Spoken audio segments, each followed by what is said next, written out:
Could it be that the recent controversial interview between Russian President Vladimir Putin and Tucker Carlson was designed to inflict maximum damage on U.S. support for Ukraine? The interview began with Carlson raising questions about the declining U.S. support for Ukraine, a topic that has been at the center of international politics for a while now.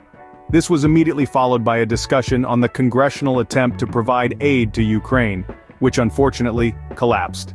The timing of this collapse, coinciding with the interview, presented a golden opportunity for Putin to further erode the likelihood of U.S. funding for Ukraine.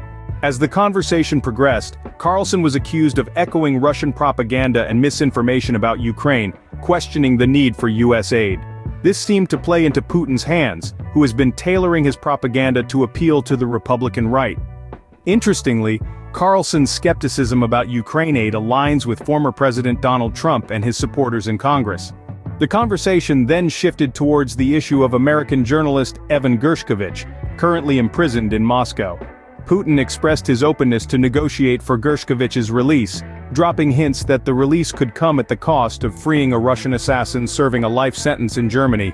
Gershkovich, working for the Wall Street Journal, was arrested in March of 2023 on charges of espionage, a claim strongly denied by his family, the Journal, and the U.S. government.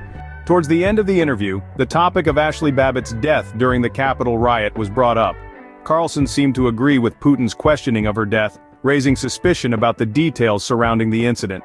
In summary, the key points of the interview revolved around the declining U.S. support for Ukraine, the potential release of American journalist Evan Gershkovich, and the controversial topic of Ashli Babbitt's death.